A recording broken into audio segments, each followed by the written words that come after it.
Hi, everyone. Good afternoon, everyone, and welcome to Caregiver Voices. My name is Kelly McCoy. I am the Director of Patient Engagement with the GBS-CIDP Foundation International. Today's program is an exciting collaboration between our foundation and the Foundation for Peripheral Neuropathy, two organizations united by a shared mission to support not only patients, but also the care partners who walk beside them every day. November is National Family Caregivers Month, and we would like to recognize and thank all of our caregivers and care partners in our community for all that they do. Before we begin, I'd like to sincerely thank our sponsors for making this program possible and for their continued commitment and support to caregiver education and patient support. And today I am so happy to be joined by my co-moderator, Amanda Homscheid from FPN. Amanda, hi. Would you like to share a few words? Yeah, of course. Thank you so much, Kelly, and hello, everyone. I'm Amanda Homscheid. I'm the program manager at the Foundation for Peripheral Neuropathy. It's nice to see everyone and to meet everyone virtually. At FPN, our work focuses on funding innovative research, advocating for more federal support, raising awareness, and also providing educational resources for those affected by peripheral neuropathy. Through these educational programs, like today's webinar, we aim to support our whole community, patients, caregivers, physicians, and researchers. Again, I'm so excited to be partnering with you, Kelly, and the rest of the team at GBS-CIDP Foundation International. And I'm happy that we are today shining a light on the caregivers in our communities and also giving them a voice. In addition to our organizational partnership, we're also incredibly honored to have Dr. Albert Freedman with us. Dr. Freedman is a clinical psychologist who has spent more than 25 years working with individuals and families affected by chronic and rare conditions. His deep understanding of both the patient and the caregiver journey makes him the perfect person to lead today's discussion. We're grateful to have him here. Dr. Freedman, thank you so much for being here. I'm going to hand the virtual mic over to you to share a little bit about yourself and also to introduce our wonderful panelists. Thank you. Thank you so much, Amanda and Kelly, for hosting the program, and thank you for your trust in me to support your communities. My name is Al Freedman. I'm coming to you live from picturesque Northbrook, Illinois, a beautiful sunny day out here near Chicago. Yes, I am a practicing psychologist, and I specialize in supporting patients and families affected by rare disease all across the world at this point. I feel very fortunate to be here and to provide support as a professional to communities and to families like yours and mine who've been affected by rare disease. My professional expertise and my professional focus comes from a personal experience. My son, Jack, was born a little more than 30 years ago. And exactly 30 years ago, last Friday, he was diagnosed after being born healthy. Baby Jack was diagnosed with a different rare disease called spinal muscular atrophy when he was 6 months old. And baby Jack was given 1 year to live in 1995. And thankfully, he didn't fully cooperate with his prognosis, and he was with us for 26 years. Because of my experience taking care of a son with very complicated neuromuscular disease who needed a whole lot of care, I have great respect for the challenges your families face, and I feel very privileged to be here today and to do my work day to day supporting patients and families and communities as a practicing psychologist. But thank you for having me. I'm really honored to be joined by the Waller family and by my friend Charisma, who I was fortunate to meet at a recent GBS conference in Denver, I think it was. I go to a lot of cities on a lot of airplanes, but Charisma gave a beautiful talk at the conference, and it's really nice to see you again, Charisma, and it's nice to meet you, Kate and Paula and Mark. I'd like to pause now for the four of you to introduce yourselves. Charisma, would you like to begin with your introduction? Of course. Thank you, Dr. Friedman. I'm honored to be here as well. Although I am speaking as a patient, I've grown to understand my relationships with my caregivers and my care partners and how that has affected our not only our friendships or like our other or familiar relationships, but it's also made me understand their perspective a little bit more. I am now 26, but at 19 years old, I was diagnosed with a rare disease called Guillain-Barré syndrome back in 2018. I had 1 year of college in. I was expecting to go back to my second year of college, and then my whole world flipped upside down. So from there on out, I had to learn to not only regain my physical ability, but how to adjust myself in social settings and finding my place in where I wanted to be in education, in my goals, and in my future career. Thank you, Charisma. It's wonderful to see you again. Thank you for Yeah, you joining too. us today. It's great to see you. Hello, Waller family. Welcome to you. I'd love to give each of you an opportunity to introduce yourselves um, um, and to talk a little bit about your journey, to give everybody a sense of your journey as a family. Paula, would you like to begin? Sure. In 2014, I was diagnosed with a blood cancer called multiple myeloma.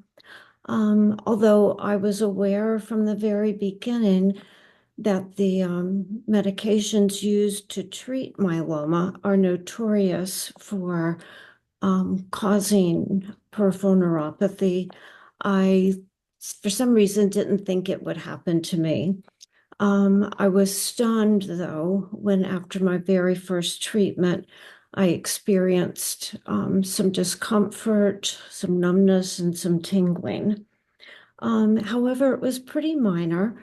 And for the first 5 years of my diagnosis, the neuropathy and the pain was really pretty minor. The myeloma diagnosis was, of course, life-altering, but the neuropathy itself did not greatly impact my day-to-day life to a large degree. However, that changed about 5 years later.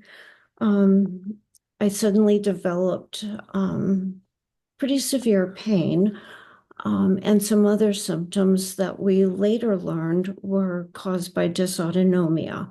At the time, not a whole lot was known about conditions like POTS, which I had, as well as orthostatic hypotension. But that summer, I was hospitalized for 11 days and just progressed to the point that I was essentially bedbound. I could do almost nothing for myself at that point, which was very frustrating. This was also during the pandemic. So we experienced a lot of isolation. My family could not see me while I was in the hospital, and it was very difficult to get medical appointments. But I think at the time, the most distressing thing for me was the very severe pain, which we later learned was caused by both small and large fiber neuropathy.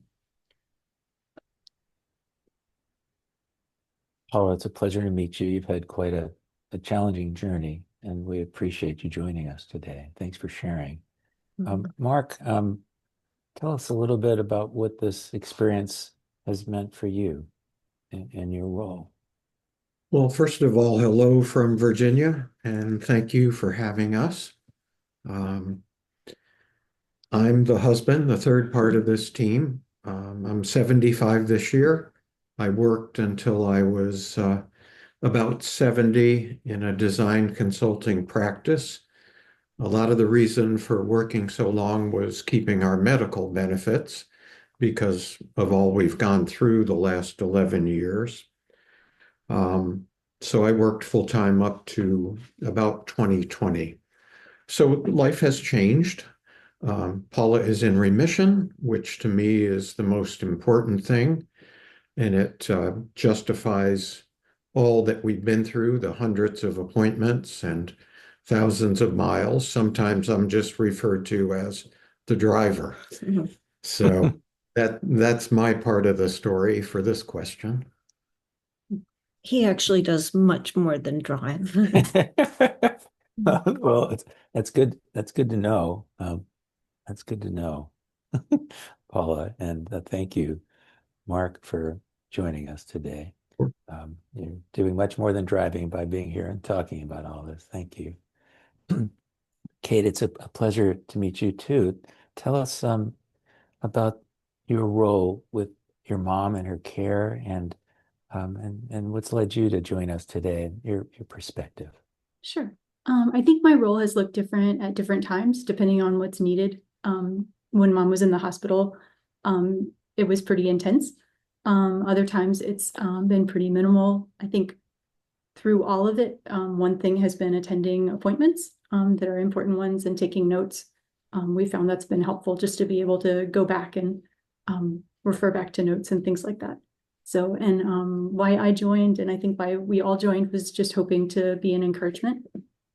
So, yeah, well, thank you for joining, and that's why I do what I do too.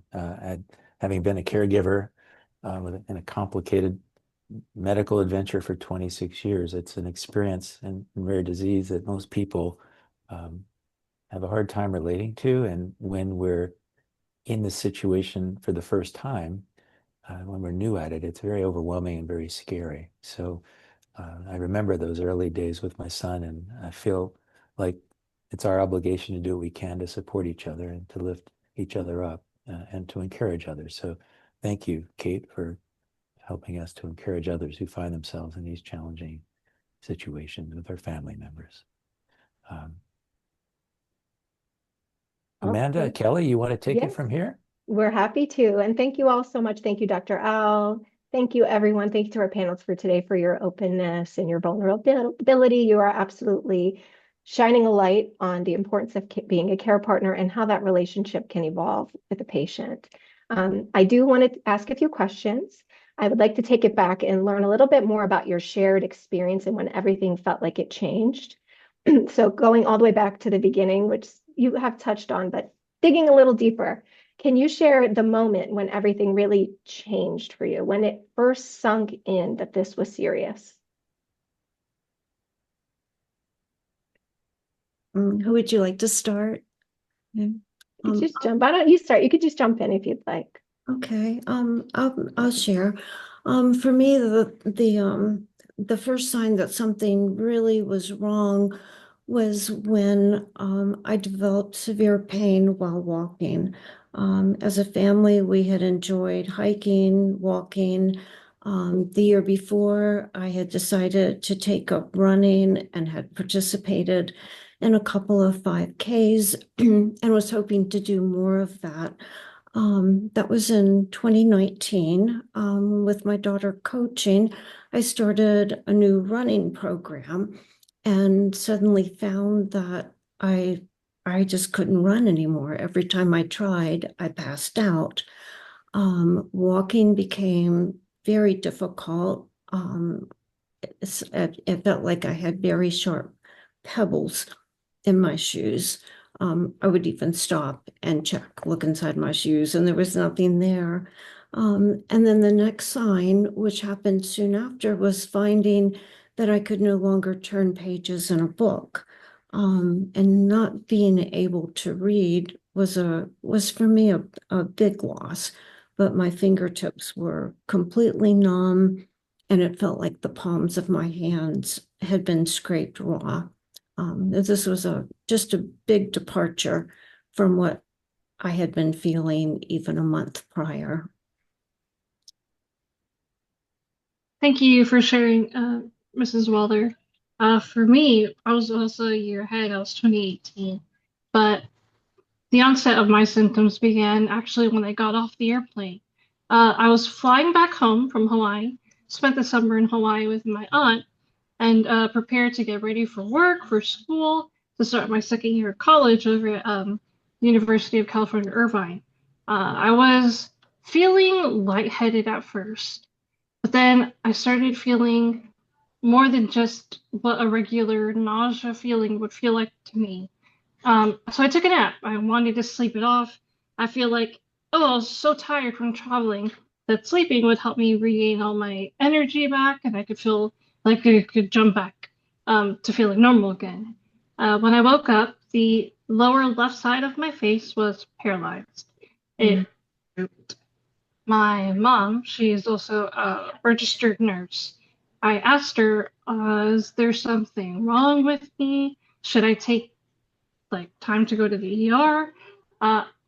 With her experience and what she's seen, she actually believed it was Bell's palsy, where one side of the face became paralyzed or weak, and with time it would regain its like ability to pop back up to normal. But throughout the day, I had a hard time keeping food down. I noticed that I was feeling even more tired even though I took a nap. And it wasn't until nighttime when I tried to tie my hair up like normal before going to bed, but my left arm wasn't working. I told my dad, who also has some healthcare experience, and he was worried it was stroke. So around midnight, we went to the ER. I checked in, told him what was wrong with me, but it took about 3 hours until I was able to be in a bed, looked at by the ER doctor. And within those 3 hours, my neck became flaccid and my face began drooping even more.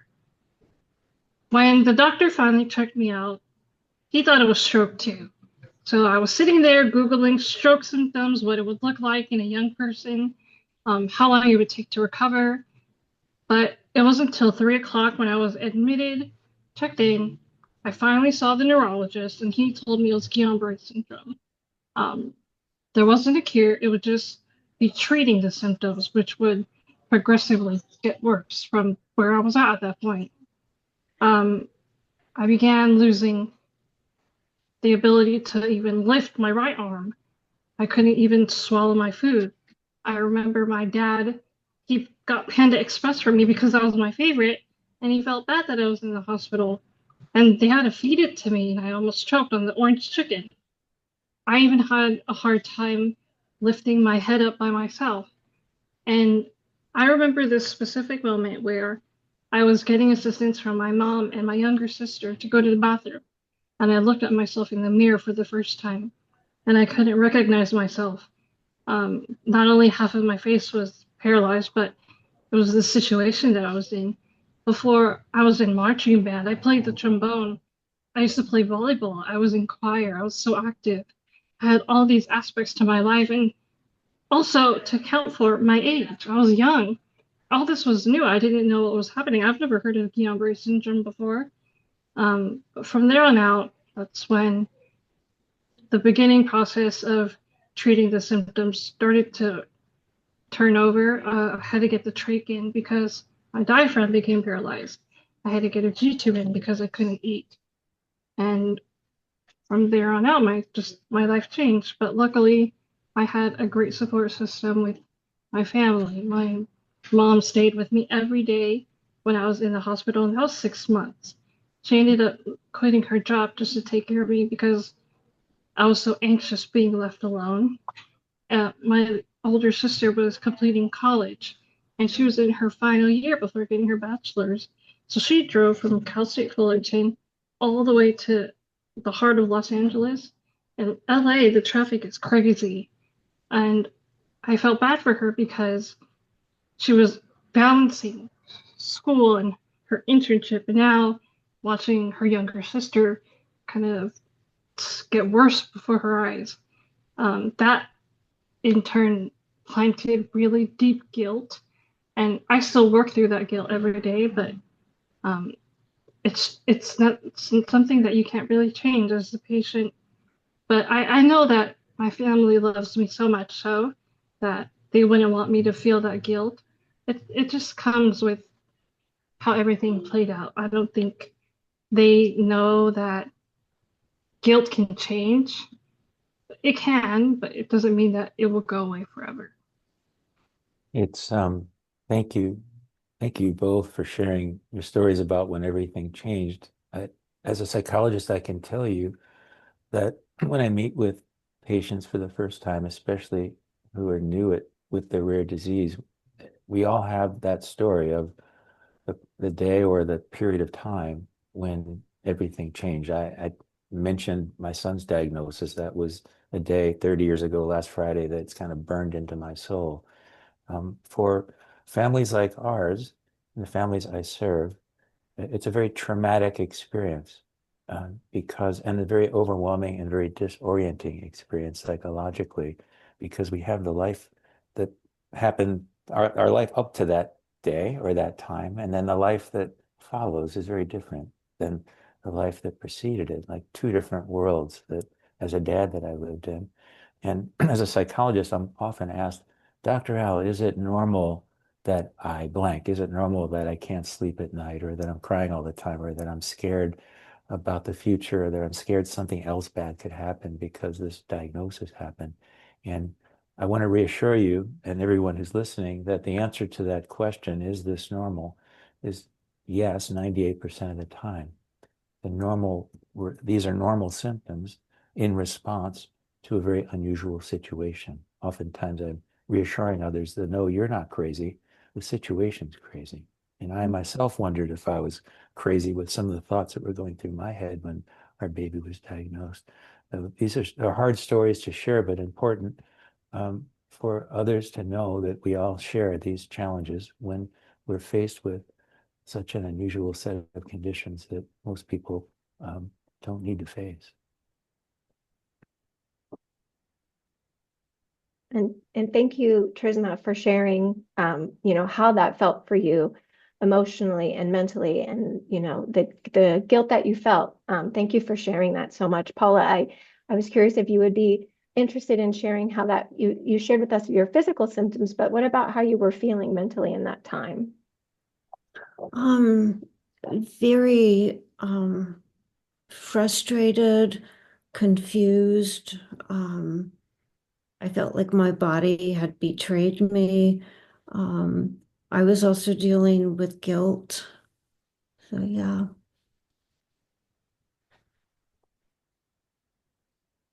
Thank you.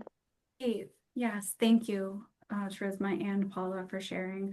I think kind of dovetailing off of Kelly's question, and Paula and Trisma, what you just shared. And I think too, if Mark or Kate, if you want to chime in too, but for our patients, Paula and Charisma, what has really helped you feel seen or understood during this recovery? Maybe it has to do with your caregivers, maybe it doesn't. And then what didn't help you feel seen or heard? Um, one of my symptoms was orthostatic hypotension. Almost every time I would stand up, I would pass out. My cardiologist referred me to physical therapy. And because my daily life at that point was, basically I could do almost nothing. We were isolated, so little that I could do, but suddenly I had a weekly appointment. It was a change of scenery, and it was also an opportunity to engage with somebody, a medical professional who understood what I was dealing with. More importantly, it provided the means for me to begin taking some steps toward reclaiming some normalcy. In addition to the weekly appointments, I had exercises to do at home. So that helped establish a routine, provided some purpose, and I began to feel more hopeful. I became stronger pretty quickly. At that point, I had been in a wheelchair for about 2 months. But because of the physical therapy, I was able to trade in the wheelchair for a cane. And the added mobility just gave me a lot of hope. So that was one of the things that just really helped during that time. Jumping off of what Kate said, I do 100% believe in establishing a routine And this is actually something that I still struggle with. And it's been about 7 years out. Before, I would get frustrated when things weren't completed in my way. I'm a very type A person. I want my laundry to be a specific way, my bed to be made a specific way. All the little details were ways that I could voice my choices, my opinions, and in order for that to be communicated, I would have to speak up. I can't. This is something that I also blame myself a little bit for in the beginning. I can't get mad at my care partners for just helping me in their way because that's what they see best, without me telling them, "Oh, this is what I prefer. If you could change it this way this time," and also being generous about it. There's a compromise that has to be made with what they're capable of doing in terms of your care, but also in you stepping up and making sure like this is what you are comfortable with. And one of the ways was actually like my pillows, how I like it to be set. Um, yeah, pillows are just something you could easily like, oh, I'll stuff it here, it'll be fine. But when you're paralyzed, it's kind of hard to adjust yourself. So I communicated that with all my family members to have it a specific way, so it helps both me and it helps them in the future, so that I don't get frustrated and complain or lash out at them. Also, in terms of establishing a routine, I thought before that I could solve anything by myself. I was very stubborn. I didn't want to tell people how I felt. It wasn't until I actually got help from my doctor to see a therapist. And when the first therapist didn't work out, I changed to see a second one who understand my situation a little bit more. I also got, um, I also went over this hump that I felt like I didn't want to go over, where it came to accepting the help that I needed, and that included certain medications, and also accepting that my disability is where it's at, and this is what I have to work with. I can't wait any longer on things I want to achieve based off my capability that I don't quite have yet. So I began being more comfortable posting on social media, um, speaking out to new friends, branching out on Facebook to join Facebook groups to find tracheostomy support groups, GBS support groups, people with disabilities who are also young type of support groups, and finding community is so important. That's what helped me build my confidence to live with my disability and share for what it is. Yeah, feeling seen and heard is such an important thing for affected patients and family members, because in the beginning we feel very isolated. Like I felt like I was launched into the twilight zone, that all by myself, that no one could relate to how crazy a thing I had been told about our baby. So when you're feeling all by yourself in outer space, it's hard to feel seen and heard.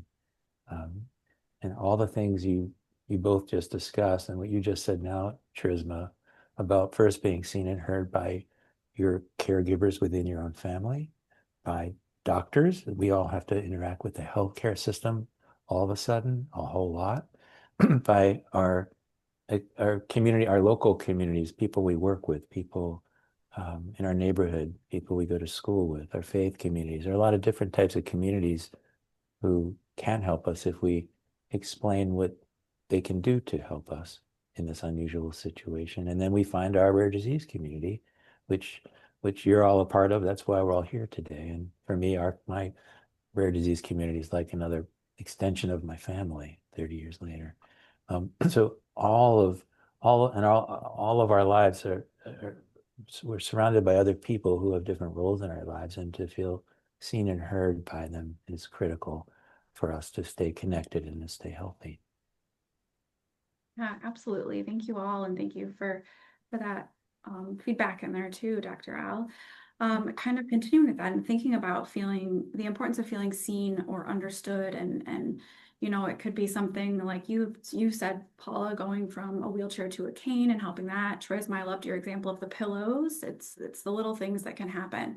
But thinking about someone who's newly diagnosed with a rare condition, they might not be feeling seen or understood at all. And if you, Paula or Charisma, could speak to someone who's newly diagnosed and they're feeling scared, unsure, what would you want them to know? What would you tell them? What advice would you give them? I think my biggest advice is to understand what you're feeling in that moment and try not to hide it, try not to discount it, or try not to run away from it.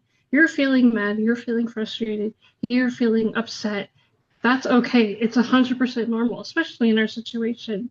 But you can't continue to move forward within that moment and seek help if you're not able to determine how you feel and what makes you upset, what makes you sad, or what makes you anxious. And if that includes taking a little bit more time to yourself, then take the time. There's no rush. There's no timeline to what it takes to get better or to move forward. And sometimes I've had to find myself stepping back and going 3 steps back, especially like when I find myself not being brave enough to tackle something. I tell my sister, I don't feel comfortable. I want to stay home. It's something that I learned to say, because when I don't say what I feel, in that moment when I'm out and uncomfortable, that's when I react. And that's when I showcase my emotions to them, and they can't understand how I feel or why I feel it. I think taking the time to understand and strengthen how you can control and feel your emotions in the moment, that's what can help you move forward to conquer other things or other aspects in life. And hopefully this, like what you take from this is, I didn't get here by saying, oh, I'm okay, I'm going to move forward now. It takes so much years of practicing the art of adjusting and adapting. Just last week, I stayed home and I was crying to myself at night because I was thinking, I saw old pictures of myself, and I'm 7 years out. It's not an uphill journey. I think it's a wave. You're going to be learning how to tailor your life so that you can still have fun, but also accept that you need to feel what you feel, and that's okay. Back to the thread of the importance of connections, I would like to add a step that Kate took that was so helpful.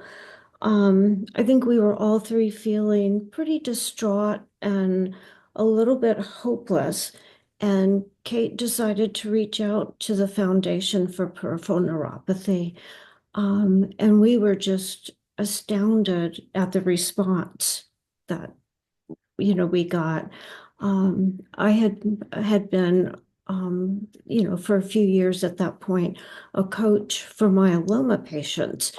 And suddenly I found myself kind of on the other side of the coaching relationship, which was very humbling, but also very, very affirming.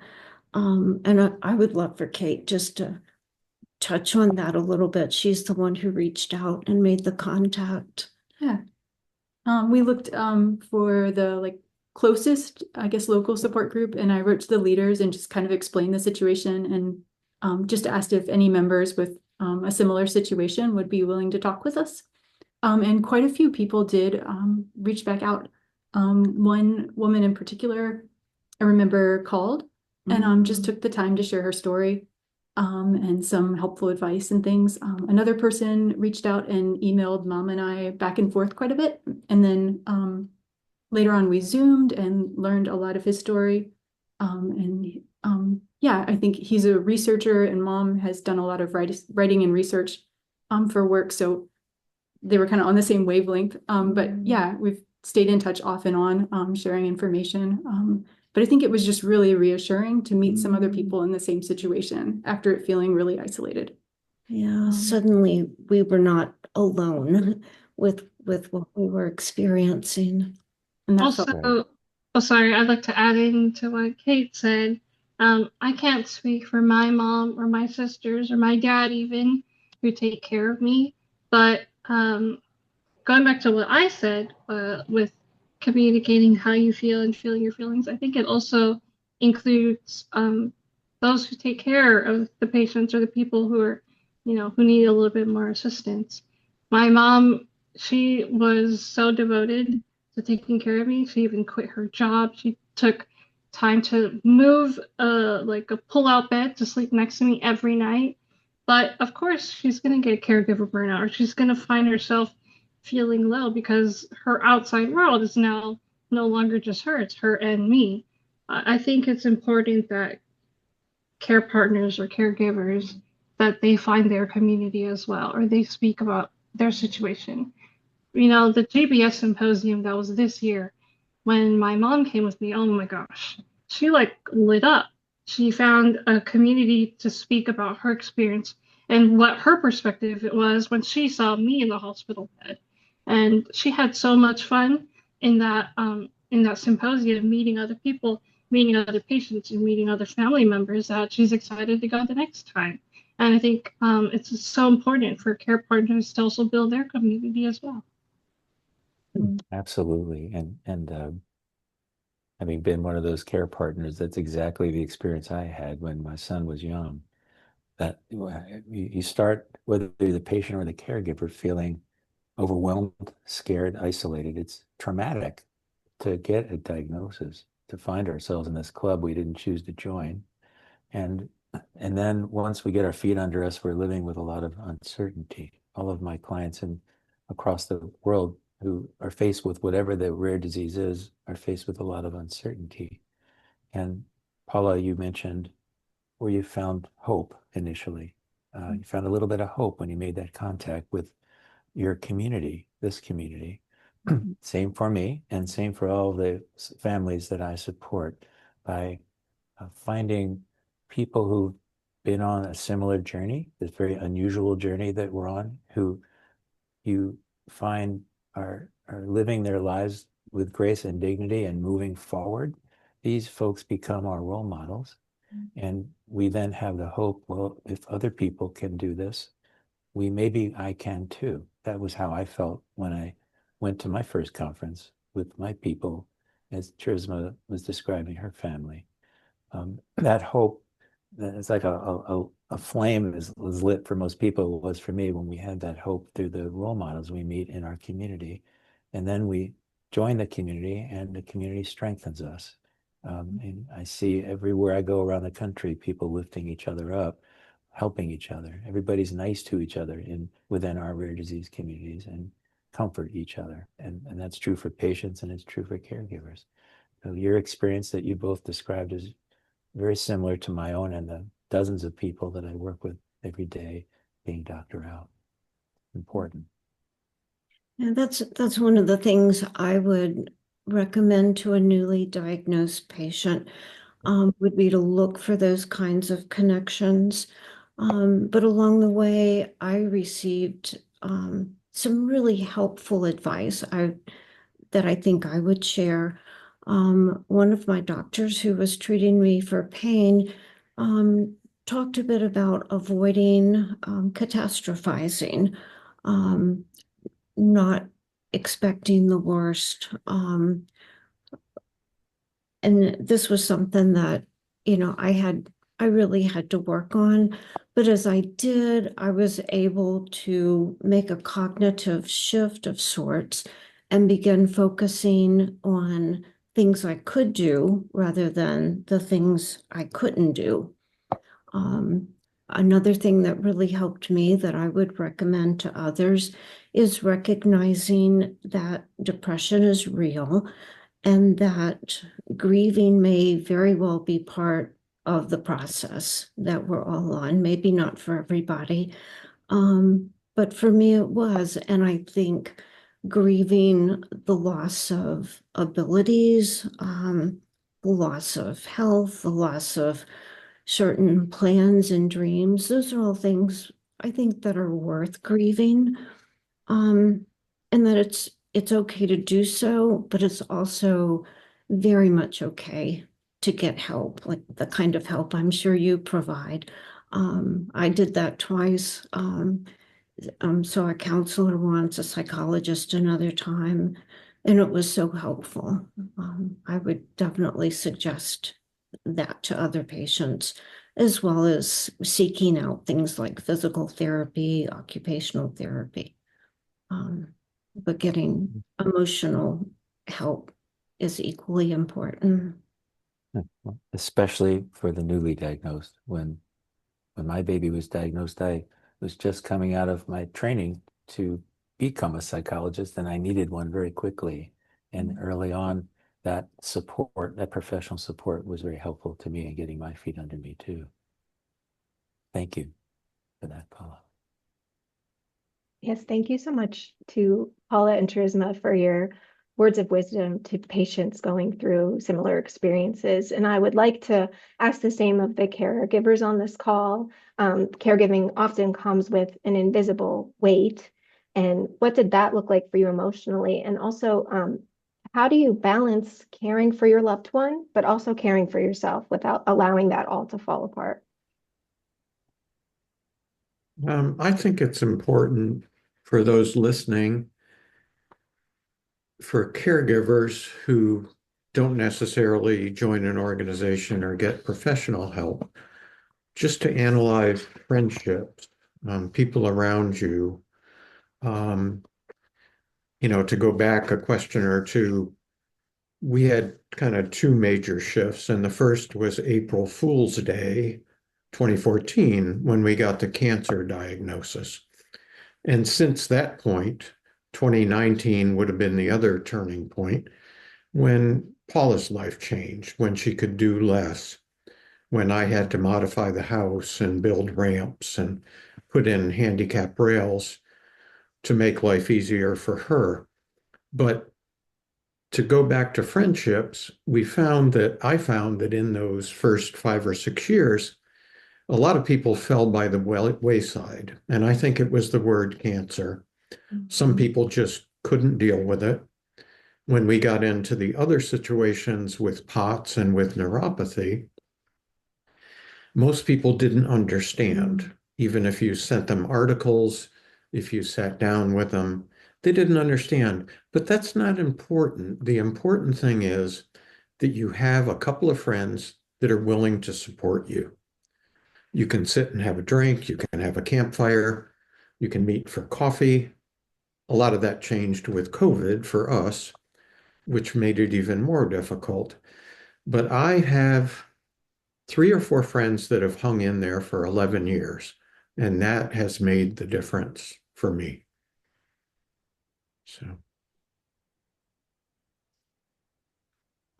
Thinking about burdens, yeah, I think what I had thought of too was like a worry or a stress that's difficult to explain, just because mom's situation was complicated, and with that, just feeling misunderstood a lot. Trying to have like a quick answer for how's your mom doing, or when I meet someone new and they ask what I do, I think that's complicated too in terms of explaining why I'm at home and not working full time.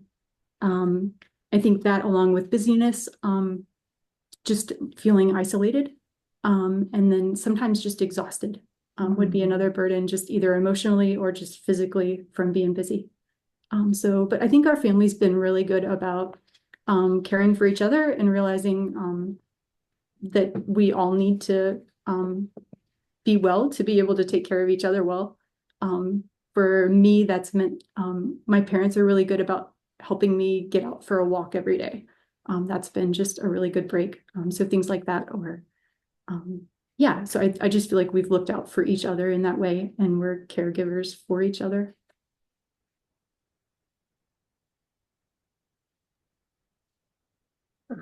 What's something that you wish other people could understand about what a caregiver carries? And Dr. Al, I'll start with you. Ooh, what do I wish people understood? It's it can be a very intense and all-consuming experience, depending on the level of care that's needed. And it's important for others to understand that what Mark said about friends sticking with you, like although your life is complicated by the need to care for a family member, and that can be consuming and intense. And for me, it was like sometimes 24/7. If we had nurses coming helping us with our son when he was older and had a tracheotomy and was more complicated. If the nurse didn't come at 7 o'clock for that night shift, I was up all night. I was the nurse, So it it was a hard way to live for 26 years. And what I was lucky too, as Mark is, that I had friends and family who came close enough to our family to understand how complicated it was, and who stuck with me and stuck with us. And when I was able to take a break from caregiving and from work, to get out and go to a ball game or go to a movie or just go out and have a beer with one of my buddies, meant the world to me. So I think it's important for others to understand that don't be afraid. Sometimes people are afraid, they don't know what to do when you're in this unusual caregiving situation, you have a rare disease. And when people don't want to say or do the wrong thing, and sometimes they'll take a step back because they don't want to take the risk to say or do the wrong thing, and then they might not do anything, and then you're even more isolated. So I have learned as a dad and as a mental health professional to encourage people to communicate clearly. And this goes back to something Charisma said earlier in our session. Communicate clearly with those around us about how we're feeling and what our needs are, and to give people a permission, basically direction, guidance. Here's how you can help me. And that was important for me to do during those years, so that people knew how to help me, and because they wanted to, they just didn't know how unless I told them. And as simple as going out for an hour and a half and having a beer and watching a ball game went a long way towards helping to nourish me as a caregiver, so that I could have a break and see what the rest of the world was doing. So I could go on and on about this one because I had a lot of years, and I'm working with so many other families who find themselves in these situations. But we can't do this ourselves. We stick together as a family, as you are as a family. I respect and admire how you are sticking together while they're family. But we also need to stick together. Friends and our extended family need to stick with us as we move through the journey, because it's too hard to do it entirely by ourselves. Thank you. Thank you all. And I think that going into this too, the strength that we find in these relationships with our family and these family dynamics we've heard from the Waller family, and also Charisma, your mom and your sister and all the support that they've given you as well. I think too, before I ask this kind of next question for all of you, and kind of about the family dynamic that Dr. Alley you just mentioned, I want to go back to something that Kate mentioned previously and said that you were caregivers for each other. And I think actually this is something I learned from the GBS-CIDP Foundation, is that the word care partner is a little bit more preferred than caregiver, since it is that two-way street and really shows those family dynamics. So based on that idea of a care partner and kind of defining this relationship, how has this experience really affected your family relationships? In what ways were they strengthened? Were they unexpected? Did you feel connection? Did you feel supported, isolated? So kind of talking about what kind of has happened with these relationships amongst your family. With my family, I think it definitely strengthened, because it's a new battle, but it wasn't something as small as like tackling like a flu or a cold, or having to adjust for a weekend. It was adjusting for a lifetime. But with learning from each other, like what you said, how care partner is a two-way street, I definitely find myself learning ways to give to my family that it may not be physical, but it's like more support, where if I see something that they need, I make sure to like get for them, like, oh, here, I saw you were running low of this, or we're a lot more attentive to each other and what our needs are. My sisters, we were already close before, but after getting sick, we're closer even now. And I think one thing that took me by surprise was my dad. My dad is very stoic. Doesn't like to show too much emotion. But I remember in the bedside, I told him that I was so tired. not in a tired giving up way, but tired like I need to sleep way. But of course, I had a trach in my throat. I couldn't use too many words because, I mean, reading lips is not his forte. I just said I'm tired, and I saw him break down before me, and seeing that someone who I've looked up to as being someone who's so strong that I turned to problem solve, he felt helpless, and he broke down in front of me, and he cried, and he's like, "Don't feel tired. Like you still have to keep fighting. You have much more to give on." And from that point on, I felt um close, really close, and like my relationship with my dad is so much more trusting with my feelings. So when I feel sad or when I feel upset, I'm not afraid anymore to tell him I feel sad today or I don't feel good today. I think I need this to feel a lot better, or I think I just need a sweet treat. And our relationship has grown in that way. And we're still growing. I feel like my family and we still have much more to learn, but what lessons that have been given to us so far, I feel like we're unstoppable sometimes.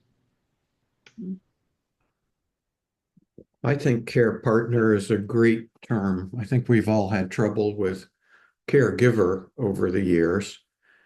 And my answer would be that I thank God every morning for being blessed with Kate for all these years and how she's hung in there. We've become a lot closer. We've taken over running this house in a lot of cases when Paula's had difficulty. So we've learned a lot, we've grown a lot together, but we are definitely blessed to have this help and this relationship. They still don't let me go in the laundry room all the time, but I try to do as much as I can. So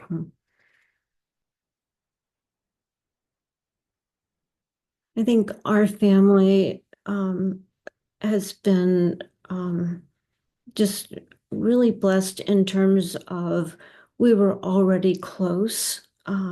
We enjoy each other's company. We get along well. So, you know, the team building came more easily for us than maybe it would for some families. When I was diagnosed with myeloma, Kate was actually in Canada finishing up a graduate degree in preparation for going on the mission field. Mark and I went up for her graduation, and we tried so hard to convince her to stick to her plans. But she insisted on coming home, and I kind of became the mission field. And that was in 2014. And like she mentioned, her level of involvement has varied through the years, just depending on my situation and what our family's needs were. But our entire family, including my son and daughter-in-law, we're all just grateful for her willingness to serve. But in terms of family dynamics, what came to mind for me was the idea of role reversals and how difficult that can be when suddenly, we're faced with role reversals. As a mom, I always wanted to protect my children from hard things. But suddenly I had hard news to share, and I also was in a position of needing help. So that was pretty difficult. And as we've mentioned, guilt plays into that.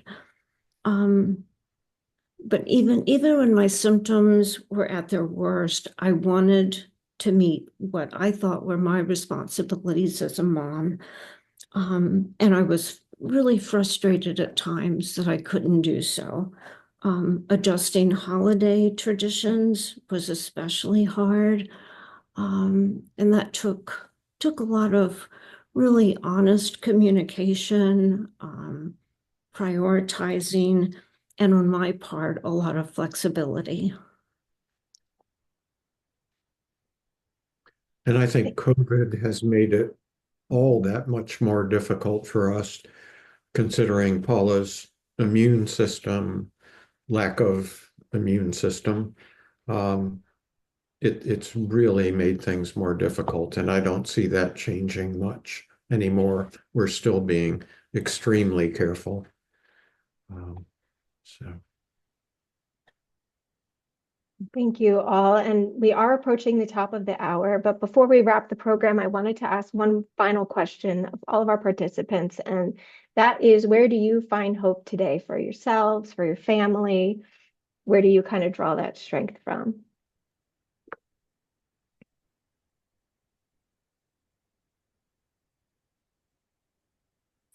I'll start. Oh, okay. I find hope in my new dreams. My new dreams now include a different career path that I originally intended, a different timeline, and it also includes having more fun in between the time when I choose to be serious and when I choose to lock in and when I choose to let go a little bit. So my new dreams give me hope and the support of my family for those new dreams.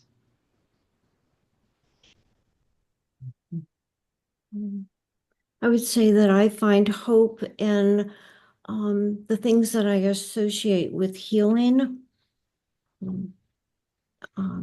Are we at that end point? No, you keep going. We are going to go until everyone gets their say. We won't cut you off. I've had to distinguish between cure and healing. I have no doubt that we will someday have a cure for chronic pain and for some of these rare diseases. But in the meantime, the reality is we don't have a cure, but we do have the option of healing. For me, it's kind of a messy thing that involves a lot of different elements, wholeness, balance.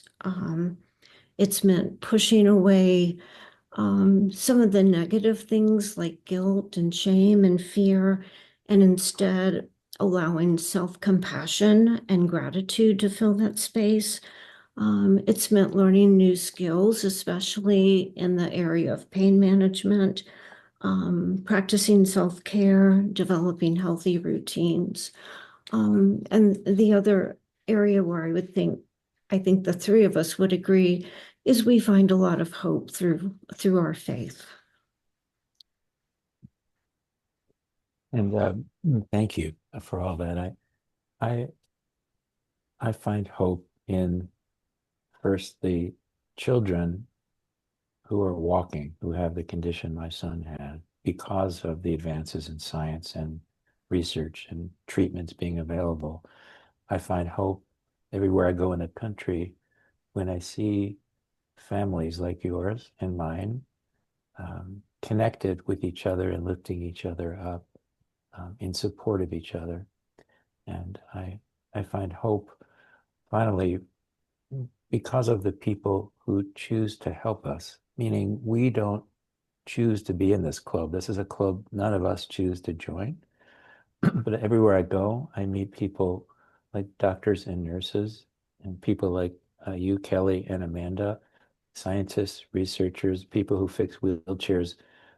They make a choice to help us. They could be doing a lot of other things. There are a lot of smart people out there and a lot of good people like Amanda and Kelly and the people who run these organizations who make the choice to get involved when they could be doing a lot of other things. So I find hope in the people I meet who choose to get involved, because none of us can do this by ourselves. It's too much for our families to do this by ourselves. We're all in this together, and I'm grateful for the opportunity to be here with you today for that very reason.